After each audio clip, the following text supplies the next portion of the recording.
Welcome to Creatrix Convergence 2022, Repower Yourself, Your Sisters, Your World. In this online global event, our focus is on the evolutionary consciousness of the divine feminine and how the rise of this energy will radically transform the lives of women and girls. To usher in this momentous era, we're featuring extraordinary women sharing their powerful essence and unique contributions to compassionately heal humanity and the planet. I'm your host, Liz Williams. I'm here with my co-host, Sheila Cash. And today we are thrilled to welcome the panel from Imagine. Welcome, ladies.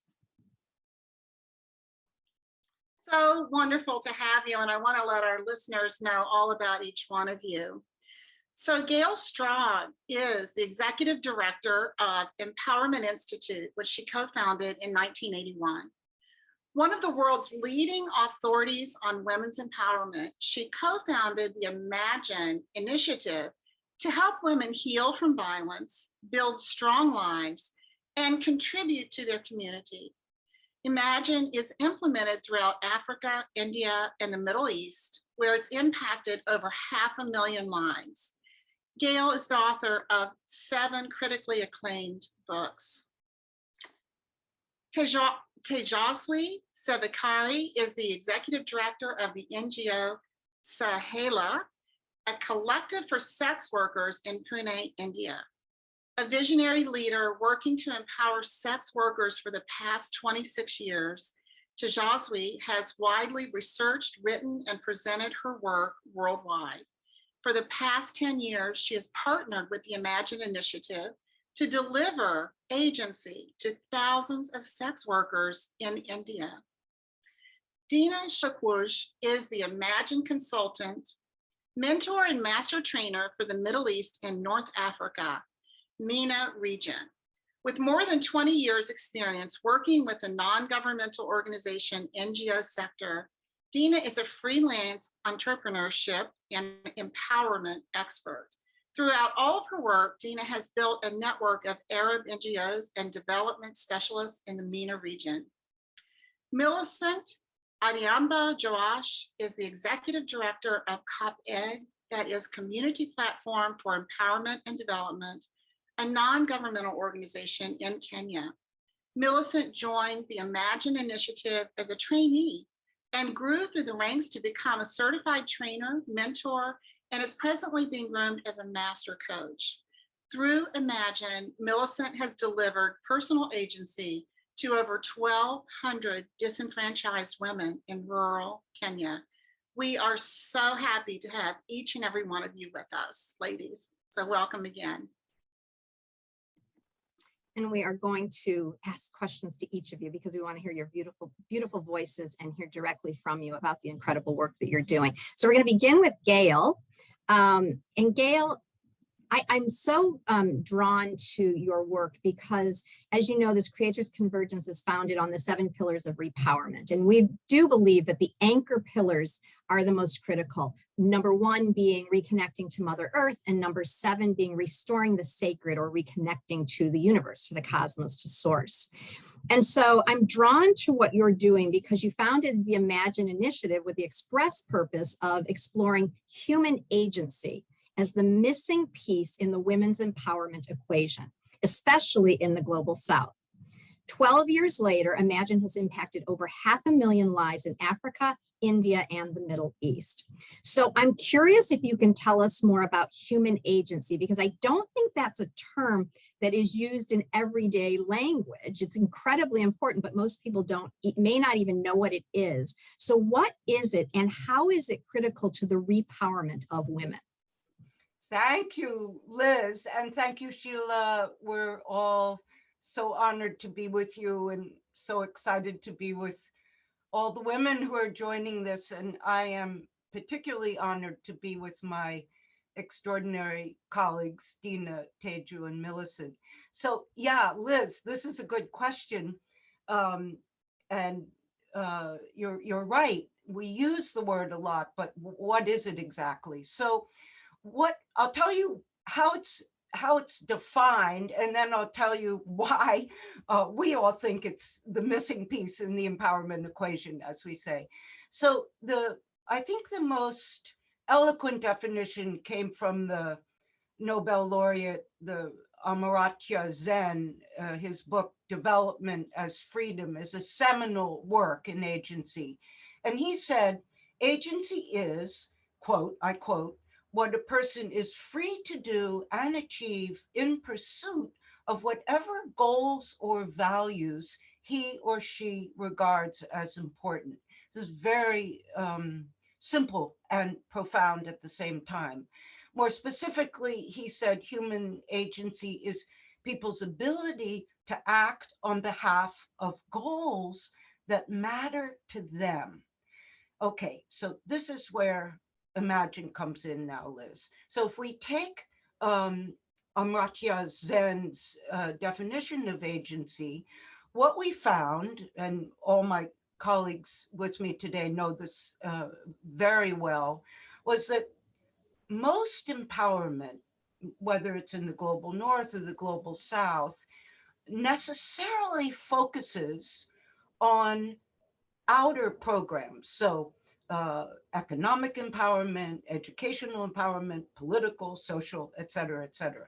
Of course, those are critical. We all know that. However, the other half of empowerment is this less discovered, less explored human agency, which we could see as the development of inner resources. And that's why this is so wonderful for your amazing convergence that you're putting together. So we have the outer empowerment, economic, political, educational, but if it's not partnered with this inner empowerment, what we're calling agency, what we found and what much research has done is that empowerment and all the millions of dollars that go into economic, political, and educational empowerment, they don't really, a lot of that's wasted. So what we've done at the Empowerment Institute for the last 12 years is we've said, okay, we're going to give a very elegant vehicle which delivers that inner empowerment, the inner agency.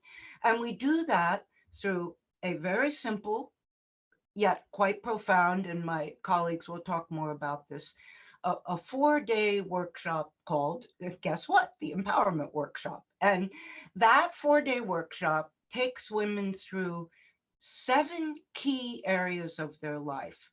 That would be emotions, relationships, sexuality, body health, relationship to money, work, and spirituality. So you see, that's a kind of hologram or holistic approach to agency. And the key in this 4-day empowerment workshop is that each woman, no matter where she comes from, she's gone to school, she hasn't gone to school, she's born into sex work, as Tejaswi will talk about, they discover in each of those 7 areas their dreams, their visions. The emphasis, which is, I think, the key to the Empowerment Institute's definition of empowerment, is that we're focused on the vision. Yes, we have to heal certain things as we go through this 4-day journey, but always we're looking to affirm the vision and the dream. And we learn to, the hardest part, which my colleagues can speak about, is we learn to identify the cultural limiting beliefs that hold us back. We learn to take back into our hands our destiny, our dreams, our empowerment. And over the years, this has been applied to just about every imaginable situation you can imagine. And along the way, Johns Hopkins research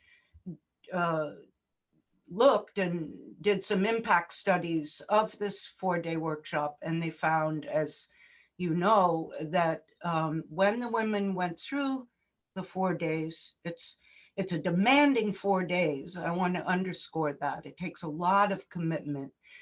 When they did that, they were 3 times more likely to have improved income, 10 times more likely to have improved health, and 15 times more likely to have improved relationships, which often related to violent marriages and all those sorts of things.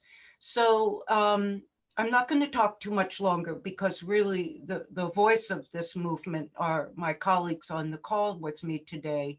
But the last thing I want to say is that I guess what I would feel most proud about is that the program is replicable. We now have an Imagine certification program, which certifies facilitators, apprentices, mentors, coaches, and they're able to carry on the program themselves. So as we could say, it's a replicable model. So I think that's probably enough from me, Liz.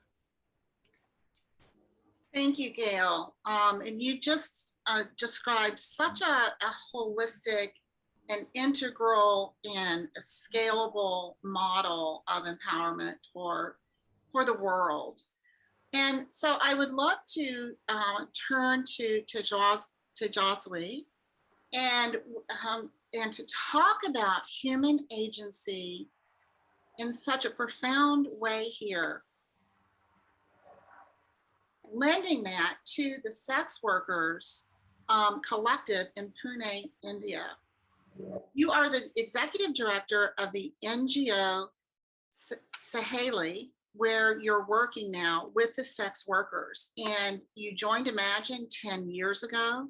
You've had outstanding results with your population of sex workers.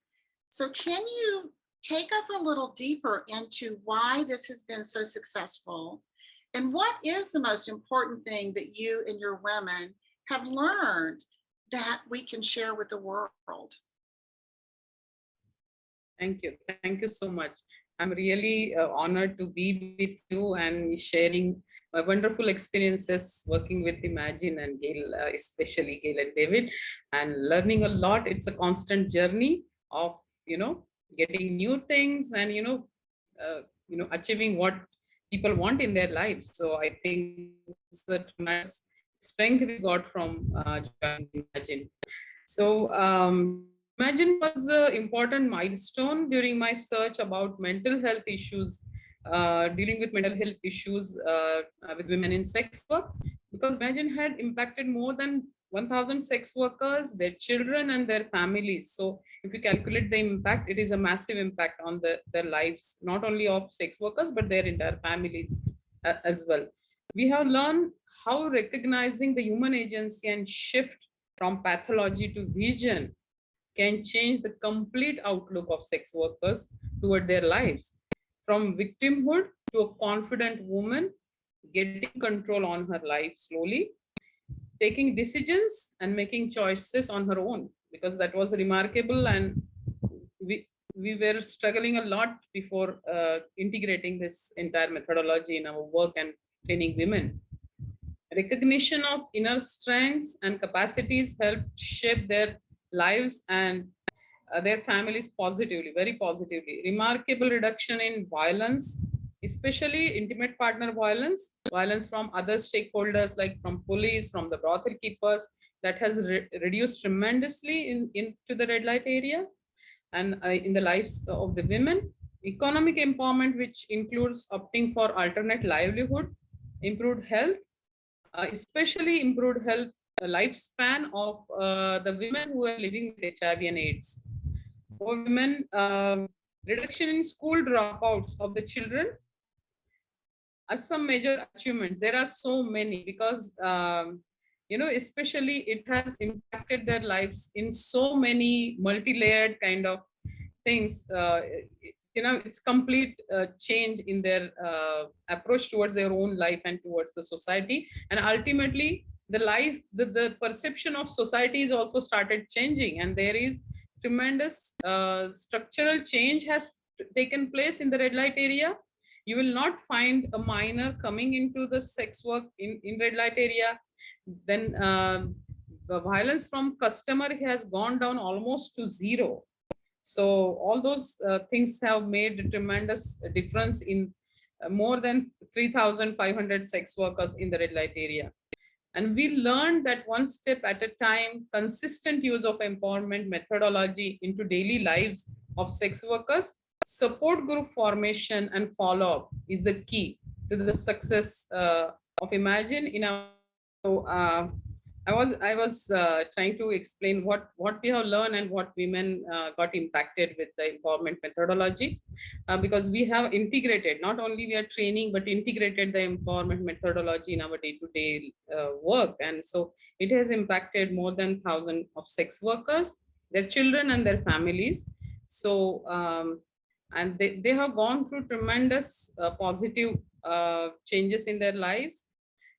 Basically the agency, the human agency, which they have understood from the training, they have changed their own outlook towards their lives, from victimhood to confident person, and getting control on her life, decision making and choices, making choices for her future and for that of the children. And recognition of this inner strength has and capacities help shape their lives in a very positive way. There are remarkable achievements we have got from this methodology and being partnering with Imagine, that especially reduction in violence, including intimate partner violence. Many women have opted for alternate livelihood options, which was very difficult previously. Improved health, especially of those who are living with HIV. We have seen women are having better lifespan than before. Then prevention of dropout of children of sex workers from schooling, and many of our children are pursuing their higher education and becoming economically independent also. That was a very big achievement we had. We are also dealing with so many cases with heavy addictions with alcohol and tobacco. Many women are getting de-addiction program, and they're coming out of all those addictions. But most important is that it has definitely helped number of sex workers to realize that they have dignity of life, and they are women first, and that dignity of being a human being and dignity of being a woman. I think that is a big achievement in the entire work which we are doing with Empowerment Institute. So yeah, thank you so much.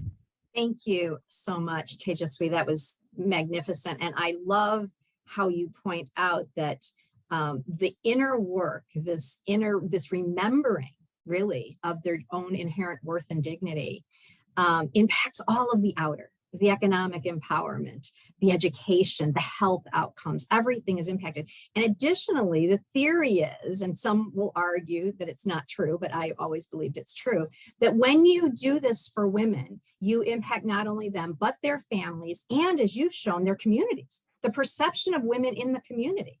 That's the shift, right? I mean, Gail's, yeah, 2 thumbs up. I mean, because when that shift happens, women won't have to work so hard to prove it, right? So it's really, that's what's so powerful in it. So I really appreciate your pointing all that out. Go ahead, Gail. Well, just because you're bringing forth something so important, Liz, I'm butting in, but it's exactly as you say, one woman to her family, to her community, to her country, and then the whole political stability. And it's not just economic security, it's also political stability. So it's the trim tab, the ripple is women. We already know that. It is, and it's so needed right now. All you have to do is look around and see something significant needs to happen. And I agree, I think this is it.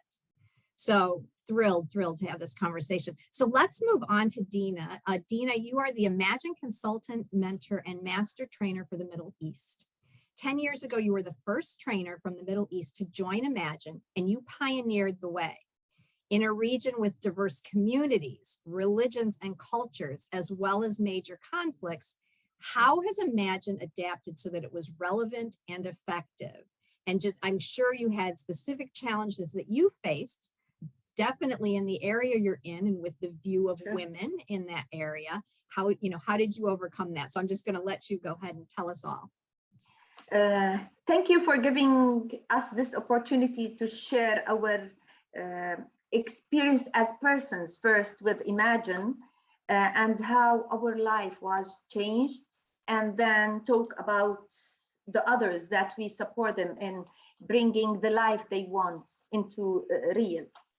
During the last 11 years that I worked with Imagine in MENA, this Imagine opens a door of opportunities to women from different, I will talk about the MENA region, not only in my area, which is Jordan, that I started bringing Imagine to. That's, we work with women entrepreneurs, with disfranchised women. We worked with housewives. We worked with abused women, refugees in camps or in hosting communities, with social leaders, with change drivers. So it was, we tried it with different target groups that's really make it very rich experience. That's and what we learned and how Imagine adapt all of this is to respect, value, and appreciate all this diversity in cultures and religions and traditions, and understanding it well. Maybe Gail mentioned that this is the key here is the vision. But we start with where I am now. So if we didn't understand where are we now, we cannot see that vision, we cannot dream. So that was a key point to accept, work with it, because this is the base for any change that will come on later. And part of this adaptation was translating the empowerment book, all the material. Now it's in Arabic, and in Morocco it's an Amazighi language. So we are bringing it into not only how to live with it, even the wording. Now it is so sensitive to our countries, to our cultures. So this was part of it, and part of what we live also through these years is how to let these women differentiate between what is really rigid ideological concepts and belief, and what was modified changes through these ages in order to fit with some others that fit with their own benefits, and that makes us as women cannot see which is good and which is bad. To be a good mother, and to be a good sister, to be a good worshiper, to be a good citizen. I think there was a lot of modification, and women at a moment they could not understand. This is, we raised on this, but this is really rigid and it is put in stone, or no, this is a belief that really I can change.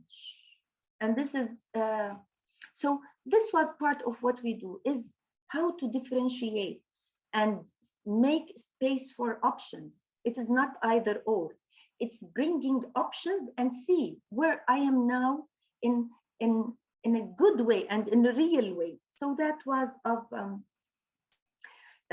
the thing that we did. In order to do so, we use our own stories as persons, how it affects us and how we look into things and these limiting beliefs. We look into Quran, Bible, and we also use stories from prophets' lives, from great leaders in our life. That this was it, in order to bring trust into this process and really open their vision and really open the space for options and understanding where I'm now really. And for each community, country, we worked on collecting the best practices, collecting cultural adaptations, and we keep sharing it with our big group, with Imagine, and with our MENA region, especially, and then the country smaller groups. That is, these cultural adaptation help us a lot to understand it better, to bring more examples, to make Imagine more suitable to each community, to each society, to each country. So this is most of the things that how Imagine really adapt to our MENA region. Of course, there's a lot of challenges. First of all, in my region, empowerment word itself was misused. So whenever a community heard women empowerment, they said, no way, they are getting our wives to get divorced. No, they are breaking the rules or whatever. So that was the first challenge when we introduced this this workshop, which is the starting point for the Imagine work. So in my region, in the Arabic version of it, we used to call it the inner self empowerment, to differentiate it from that misuse of empowerment, like it is the microfinance, or it is the it is entrepreneurship, or whatever that looks into the outer empowerment, as Gail mentioned before. So we keep promoting, and this is inner self-empowerment, and that helped us a lot. We started, even when we faced this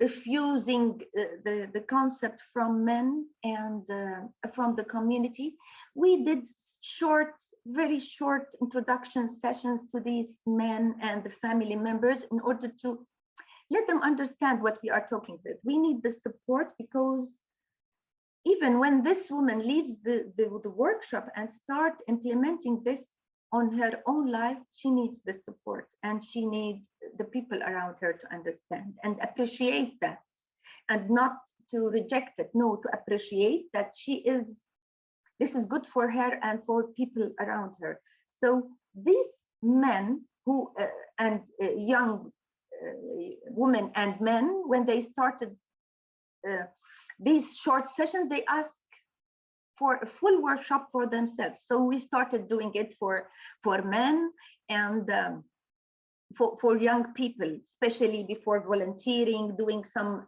volunteer work. And it is for men, it is now in all MENA region, and also for the youth, especially after the Arab Spring, when everything is getting open. Youth are more open-minded. They have different role in their communities. So Imagine worked very well in some countries, like Tunisia, for example. That was a good fit into bringing new youth leaders to our communities. Some other challenges is it is, even in our region, maybe in some other regions, anything coming from West is bad. So even this, getting into this field, that this is sometimes in some areas with well-educated people, they love, okay, this is an international program, that's good, that is implemented, but in some areas, rural areas or some communities, that was a challenge for us. So the key is to do the cultural adaptation, add, as I said, some stories from our culture, to have really in some workshop, we bring some other participants from that same community in order to prove what's going on and how her life was changing. And that to show all the time that we are respecting all traditions, we are respecting all religions, we are respecting all these different, all this difference in our communities, and appreciate it and work on it without any, with appreciation, and really support working on this. So maybe this is in a quick nutshell, but for me, as a person that I worked on myself as Imagine person, and I believe that it comes from our, if it doesn't come from your heart, it will never work. So I think we get all this spirit from Gail. You can see how, and now my colleagues, we live this every day. It is the Imagine spirit that shows in our lives every day. And that's what makes a success, like Tejaswi said, that this is something that we live every day with our family life, with our business life, with our relationship. So this is it, and working with Imagine make us really appreciate the differences, appreciate what we thought that no, this is good, this is bad. No, this is life, and we appreciate it and really respect others and their beliefs and how they look into things. So what I am hearing, Dina, from that beautiful, beautiful presentation of your experience is, what I'm hearing is that Imagine is an invitation to rewrite our stories. Yes. So we start with the women, excuse me, and you start with the women and say, accept where you are, but not that you are a victim. Just accept the circumstances of where you are. But now start to vision, start to dream into something bigger, something you may have never imagined. And we are going to help you get from where you are to where you want to be. But it goes bigger than that, because again, you move outside into the community and you ask them to start questioning as well, right? To start asking questions, to get to the truth, to be respectful and open to all of the diversity, other forms of thought and opinions. And so you're just opening up an entirely new story for us on the planet. True, Les. And this is maybe one key point in Imagine. It is, and maybe this was one of the biggest challenges that we face. It is how to go from pathology to vision, because this is the easiest state of anybody, to be in the pathology or to be static. So this is, whenever you go from pathology to vision, even your eyes will be different, how to look into people, and the people will see something new in your eyes, even how you look into the world. And when they see you moving and be organic, that will be the ripple. You know, may I butt in again, Liz? Oh, Dina, you're so eloquent as always. I think, to your point, Liz, for me, after 40 years, 12 with Imagine, but in full 40 years of people all over the world, and we worked in Russia a great deal also during the Gorbachev years, and in China. What we're articulating in the most profound sense is that compassionate consciousness is innate. It is inside. I mean, Teju and Dina, and in a moment, Millicent will speak to this as well. No matter how disenfranchised you are. No matter what, no matter how, when, where, this, that, inside every human is such infinite potential to dream, and Dina said it so beautifully, it starts with self, but if it stops there, it's narcissism. The whole point of empowerment from our point of view is you strengthen the self. And Dina again pointed beautifully, we gotta have the men. Without the men, we hit a glass ceiling. We discovered that very early on. So we empower a woman who empowers a family, who empowers her kids, who goes out into the community. The cultural, as Dina alluded to, the cultural constructs, the patriarchy basically, begin to deconstruct.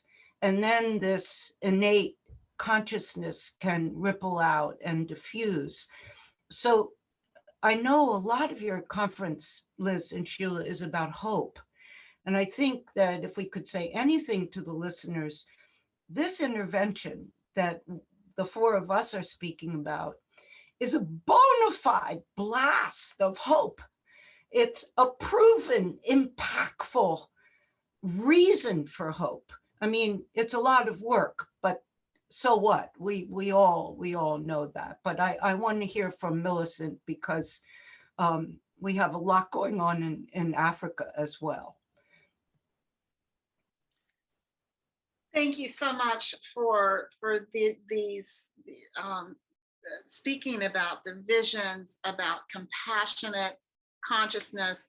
And Dina, I especially appreciate you bringing in the housewives and the moms, because we have, there is so much violence going on. There's such tragic circumstances. And I feel that sometimes the mothers and the housewives can be the lost group. They can kind of, they end up under the radar in some ways. So very, very important, as well as all of you bringing in the men to the program as well. There's your holistic visioning, once again. So yes, let me please turn to Millicent.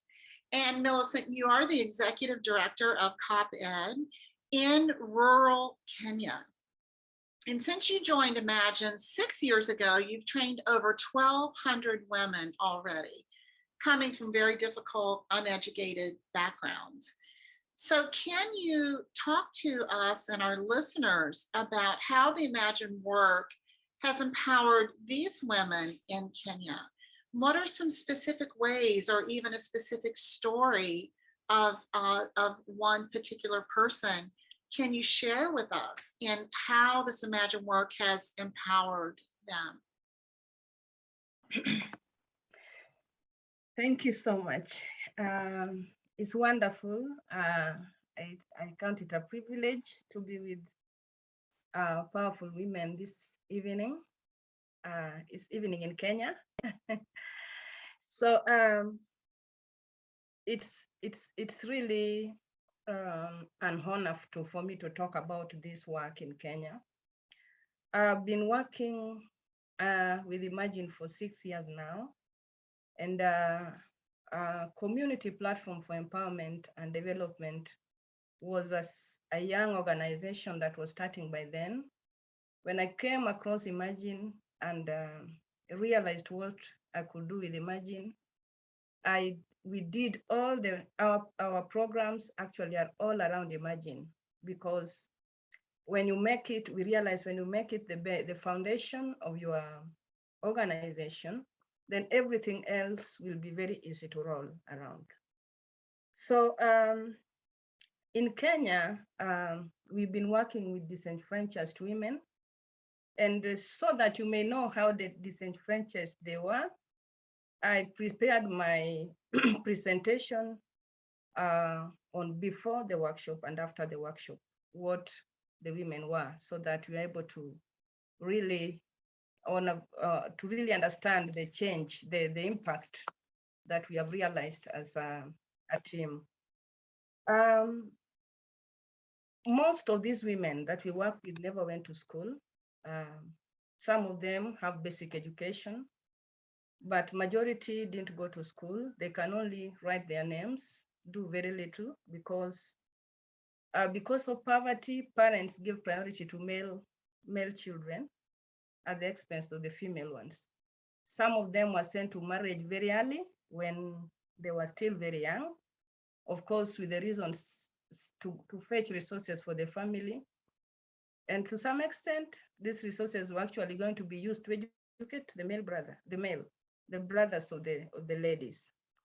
Some of them actually also because of child labor, which is always biased against girls. When they come from school, they become actually house helps. They help in doing house chores. And for so many reasons, most of these women were disenfranchised. And as a result of that, the region ended up with having a lot of disenfranchised women. As you realize, some of them got disenfranchisement from the time they were young, the way they were brought up. And to that extent, we realized some of these women were also actually bringing up their daughters the same way, because that is the life they know, that is the experience they have had, because you only give what you have. So in them, that's what they could give. So in return, these ladies actually were living in dire poverty, and they were leading desperate lives. Some of them are married, but the husbands are not responsible, because maybe one man has several wives. So you also have to work and supplement. But because they are disenfranchised, actually in the mind, because now we realize it was just the mind, they were not doing anything. So they were living in poverty and desperate lives. Most of them actually had resigned to fate. They didn't even take action to do what was within their ability to transform their lives. And when you meet them, they confess failure even before taking action. You tell them, can you do this? No, that can't work.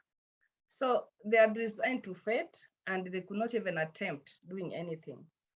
So that meant they often fell victims to numerous health challenges, and as a result of ignorance and negligence and desperation, because of the kind of life they were leading. Too sad, some of them died very young. So when I came across Imagine and we started rolling it out, I would say it has really done a great deal.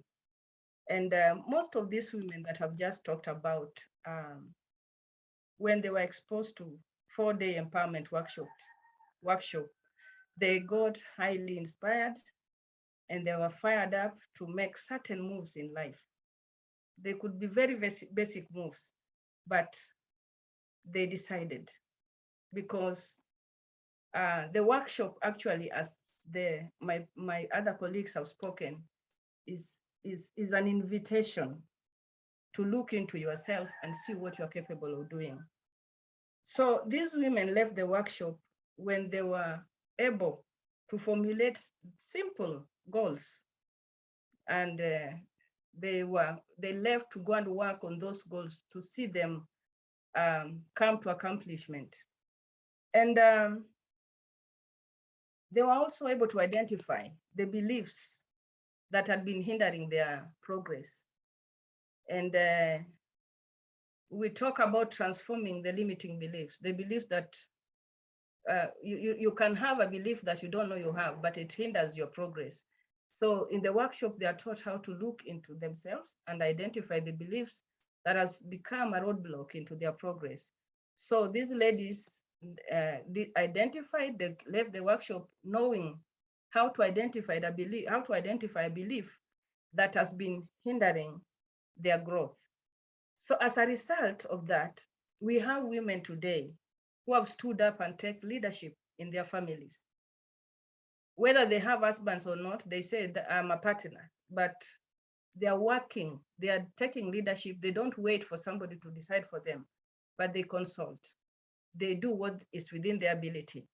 They are taking leadership in their families, they are taking leadership in their churches, in the community, in the groups where they belong, because we form, after the workshop, we encourage them to form a support group whereby they can meet and do some activities together. So there are people who could not even stand and talk before the rest. But right now, they are leaders of those same groups, and their self-esteem has just blossomed. So these women who had been suffering so low self-esteem are presently more confident. And because you can see that by their active participation and the way they assert themselves during group meetings. We also have improved relationships at the family level. Initially, you know, when people, when there is stress in the family due to lack, people will fight. When you have not forgiven somebody, people will fight. But because we look into the 7 areas of life, one of them being emotion and the relationship as well, there is a lot of peace that we experience in the community. The level of domestic violence has drastically gone down because the women know how to relate with themselves.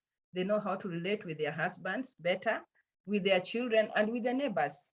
So, and because not everybody in the community is empowered, but the one empowered person, we say you take responsibility. So because they have taken responsibility to bring change, we realize that there is a lot of peace that is experienced in the families and in the community as a whole. There is this issue of sexuality that was never being spoken about because it was considered a taboo. It was something that people never used to speak on about in open. But we realized it is one dark place where we were losing so many lives. Yeah. So when we did the workshops and we realized a lot of the beliefs we had around sexuality were just limiting beliefs, and the women worked to turn them around. I'm telling you, they are great changes because they can discuss very openly within themselves, among themselves. One is open to discuss with their husband, and they also guide their children, because if they don't guide their teenage children, they will also get into the hole. So sexuality has been a topic that is now being embraced, and in the group meetings, people are able to express themselves and to talk about it without holding back like they used to do before. So this has reduced sexual violence. It has also, cases of sexual violence and rape have reduced, because when you tell your child, if somebody rapes you, tell me. If somebody is touching you in a way that is not right, tell me.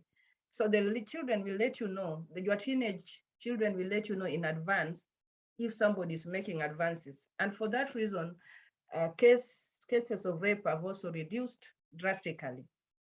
Child marriage reduced from to a greater percentage, and even teenage pregnancies very reduced, because mothers are talking to their children facts about sexuality.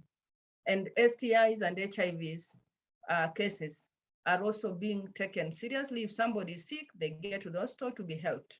So we also have a program of, sometimes we introduce, during school holidays, co-ed calls for the young girls, for the disenfranchised mothers, and we give them reproductive health education. That one we customize under sexuality. Yeah, and the women, of course, when they let go their hearts, they report that their health improved. Most of them who used to live with hypertension now are managing their lives very well, and they don't have frequent attacks that they used to have before.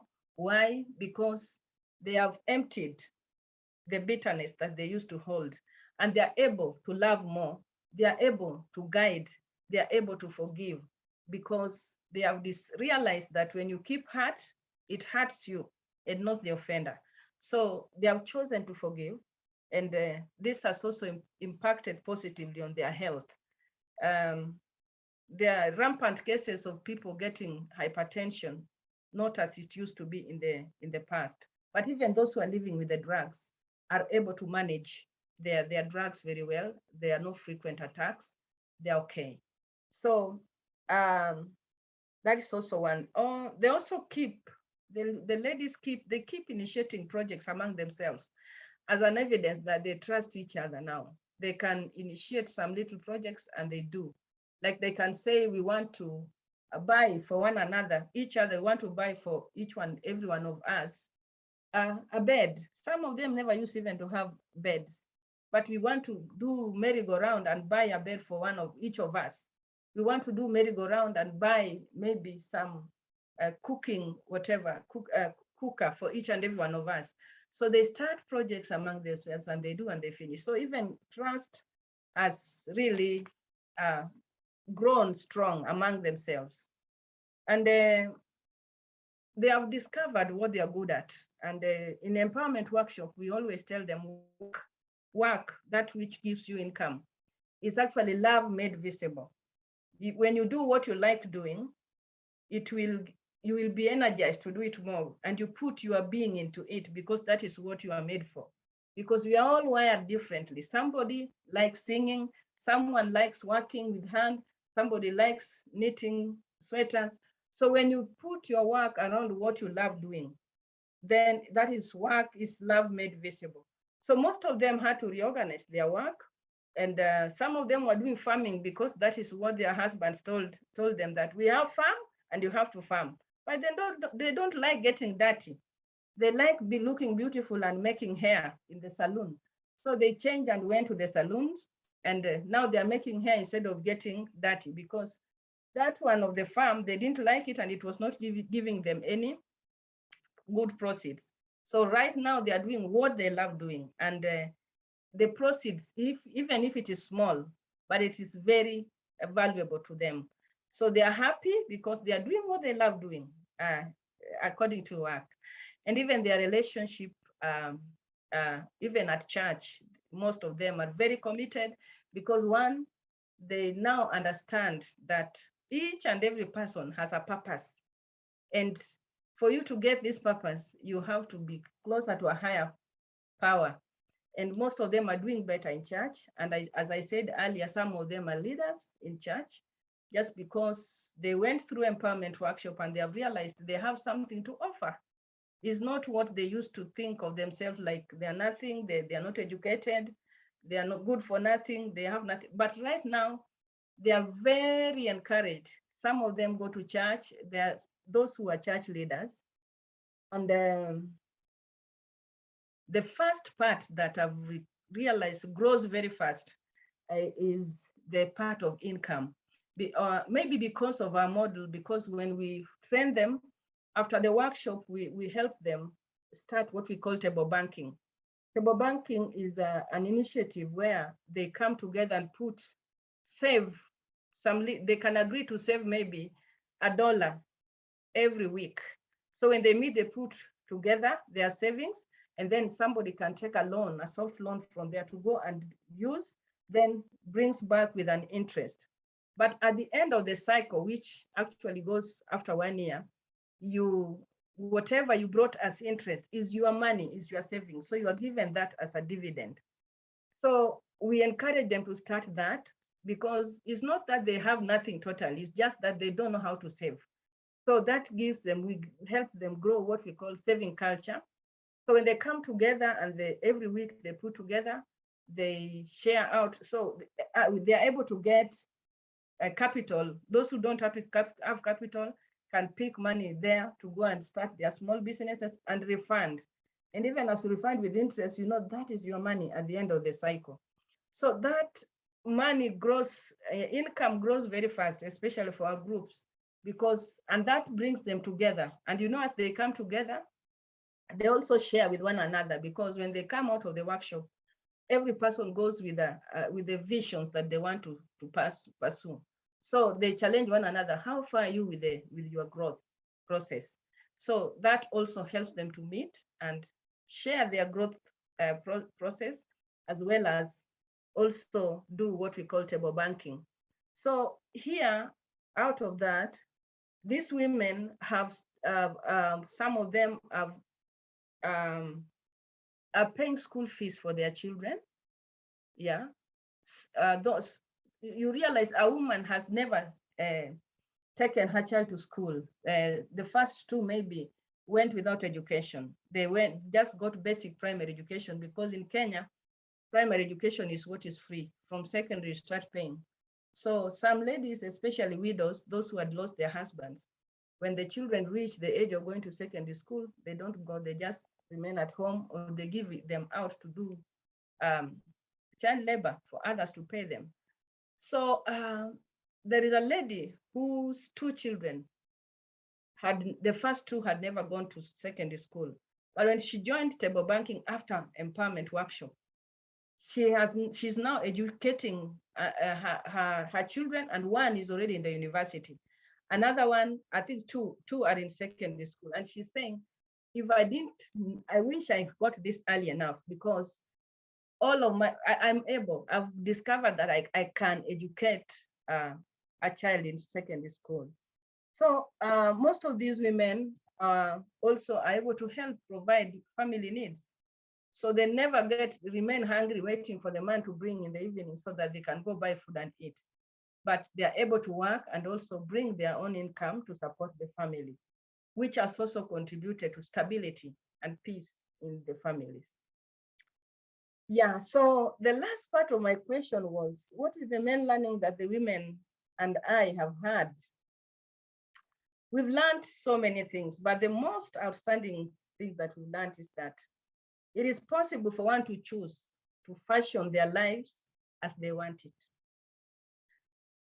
The potential to craft your life as you want is actually within each and every person, within the individual. And when we challenge women like that, that is when they say, you mean I'm in charge of my life? You mean I can create what I want? And we've discovered it is true. That when we unleash the potential within, we grow beyond our long-held limiting beliefs into persons that even we are surprised about. So if everyone lived their full potential, we would complement each other to complete a will, this will of life, and the world would be a very peaceful place.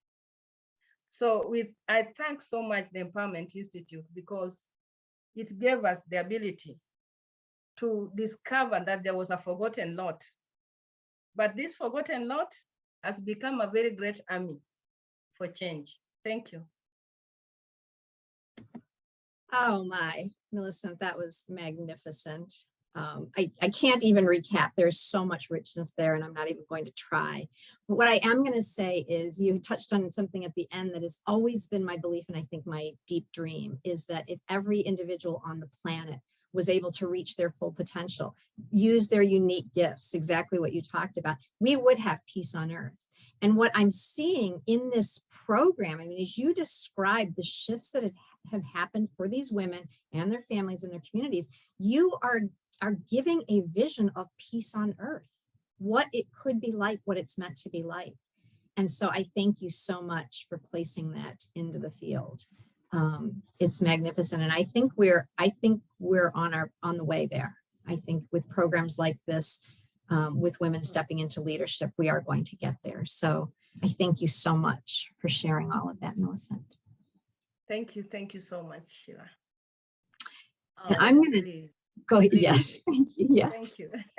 I'm going to circle back to Gail just to kind of wrap us up here. Gail, incredible. I mean, I just can't say enough to you for creating this program and sharing it with the world. As you said, you've been a social entrepreneur working with women's empowerment for over 40 years. So you've learned so much, and that's evident in the programming.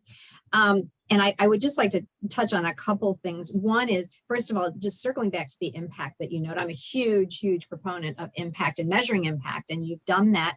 You've shown it with the statistics that you provided early on.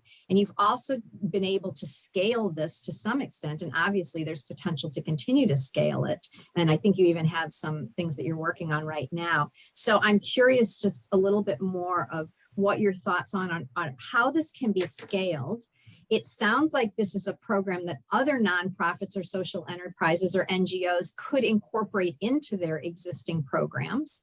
And has been done.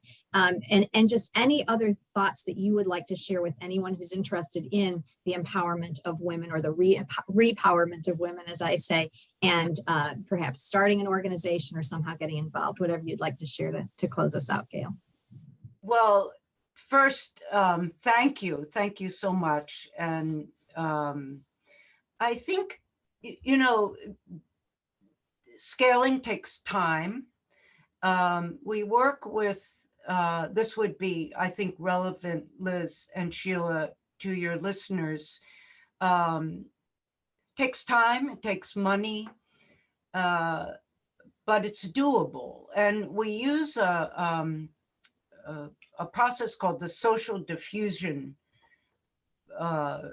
It's a theory of social change founded by Everett Rogers. But in a nutshell, it says, if we want to scale, if we want to make social change, every change, whether it be a massive cultural change, as my colleagues have referred to today, or a new invention or whatever, we have to find the early adopters in a community, in a culture, in a business, in a program, in a family.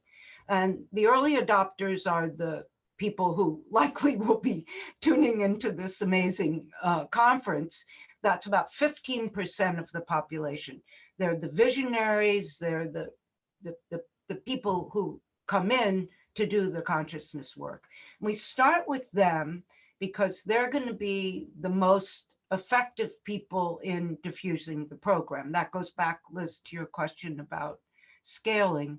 And then that, according to the social diffusion theory, that very organically, very naturally diffuses into what we call the early majority. That's the next 35% of the culture, the community, the family, the church, etc. And so what happens with a lot of social change people is they get stuck because they don't start, they don't target the early adopters, and they worry about what we call the late majority, which is the next 35%, and then even more what we call the laggards, which is the 15% of any population that'll never ever change. We know who the laggards are. So we're obviously, the people in Imagine up till now are the early adopters. They're the early adopter NGOs in the countries we're working in. And what we've had to do is create scalable templates. And we have those templates now. And our certification program has allowed that to scale to, we don't have to be involved. As has already been said, this is translated into Hindi and Swahili, and Tejaswi help translate the materials into visuals, so non-reading people can go along for the ride. So I think what I would say to the people listening who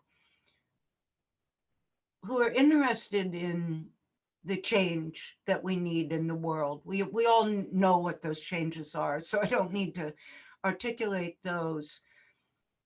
This sounds simple, but this is what I've learned. Start small. A lot of social entrepreneurs start too big. Start small, do lots and lots of pilots, get a proof of concept. Every one of my colleagues on this call has been involved in more pilots than we want to talk about. So start small, do a lot of test pilots, get proof of concept. As everyone today has alluded to, don't do the work alone. Build group genius. What you've seen on this call with the four of us is a group genius. I couldn't possibly know what Teju or Millicent or Dina knows, and they need to know what I know. So we need global group genius. And I think, again, this concentrating on the social diffusion theory is, that's what's driven all of our work. And I also think it's important to talk about the spiritual landscape in social change, which all my colleagues have so eloquently alluded to. It's very easy to lose hope because change is slow. We go 2 steps forward, 1 step back, 2 steps forward, 1 step back. It's also relentless hard work. Let's be honest with ourselves. Every one of my colleagues, and you see 3 of them here, it's relentless hard work. And we need to know when we're burned out, when we're compassion fatigued. We've had multiple conversations within the Imagine community about that. Social change agents tend to burn out. I include myself in that. And so this capacity, as Millicent alluded to, and I know Teja's doing a lot of work around this with her sex workers, to say to one another, you're burned out. If you don't stop and rest and take care of yourself, and boy, was this true during the 2 years of the pandemic, you're not going to be any good to yourself, to your family, and to the society you're trying to change. And Liz and Sheila, to your point, I think this is one of the great gifts of the archetypal feminine.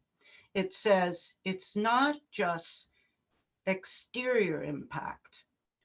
Everyone today has spoken that the impact must be out there. We must make change. It must be concrete. We must be able to prove it. However, the equal impact has to be inside. So it's what I call the in-breath and the out-breath. Outer impact.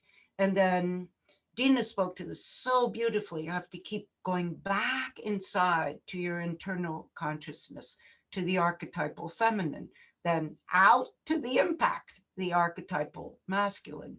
So I think that the journey of social change, we're becoming more conscious, but also the archetypal journey of what it takes to do social change is also evolving and deepening, and we're balancing the masculine and the feminine and all the things that you're talking about in this wonderful conference. So much more could be said, but probably more than enough for now. Women here, I honor you for being here, and just want to remark on the inspiring wisdom and guidance, and what a wealth of insights to the amazing work that's being done in your countries all across the planet. And it's clear the value that the Imagine program has brought to women everywhere. So congratulations to each of you. Thank you, Sheila. And you also asked, Liz, I think the gift, each of us have been asked for a gift. So the gift we've offered is my white paper, which really explains all this in great depth. And that's, everyone can have that and run with that. And all the ideas we've discussed today are also articulated there. Thank you, Gail, for bringing that up, because it's there, it's on the speaker page, and there's a link to it, and it is tremendous. I highly recommend you read it. It walks through the program step by step, what's offered and how they've, had the significant impact that they've had. So highly recommend that. And thank you for offering that for folks to see. You know what, I want to ask one, you touched on hope. And so this is so timely, because the question that we've been asking at the end of each interview is, what is it? And I'm going to ask it to each of you. These are challenging times. These have been very challenging times the last couple of years, and it doesn't look like things are going to change anytime soon. So within that challenge, recognizing that reality, what is it that brings you hope? Gail, why don't we'll go ahead and start with you. I would say the 3 women, my 3 colleagues, and all my colleagues in Imagine give me hope. They prove that anything is possible. So they're my hope, my inspiration. It's beautiful. It's why most people get into this work, because it is an opportunity to see hope when things can look very dark. Dina, how about you?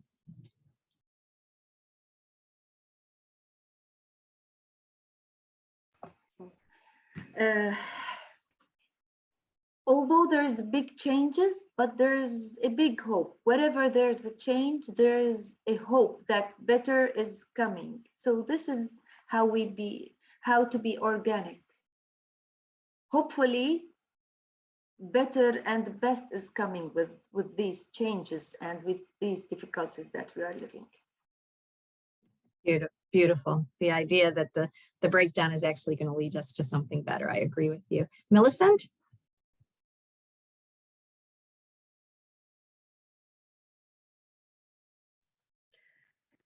Yeah, actually, I didn't say that I'm a pastor with my husband. So I normally focus so much on the higher power, God, who is the source of my strength, and the fact that he has brought us this far, together with the ladies that we've been working with. I find hope in that. Thank you. Wonderful. Beautiful. And Tejaswi? Yeah, I think what Gail said, this group genius, that definitely gives everybody a hope to see the silver lining to each and every darkness in our life, whether that is personal life or professional life. And my women, sex workers, they have gone through so much, but they have not given up. So we should not have any doubt in our mind that we can't see hope in the future. So I think that's very, very important. And never ever I forget what I learned from my work as well as from the Empowerment Institute. We always need to have our vision very much in place, which gives us hope. And definitely our entire shift from pathology to vision, that is hope. That is hope. So thank you. Again, Gail and Dina and Millicent and Tejaswi, we thank you for being with us. It's been amazing. And I know that this is one that our listeners are going to come back to again and again. So much guidance, so much inspiration. So congratulations to each of you. And thank you so much for inviting us. A pleasure. It is. And we'll spread the word. So there's our 18,000 person network, but then all of our people have big networks. So, whew. Thank you so very much. And to our listeners as well, thank you for joining us. And be sure to check out all of our amazing interviews this week that are free to you for 48 hours. Lifetime access is also available, so you don't miss any of these amazing interviews. You can find everything you need to know on the Creatrix Convergence 2022 website. That is creatrixconvergence.com. And so until the next time, go out and be the creatrix of your own life and let us co-create a new future together. Bye for now, everyone. Thank you.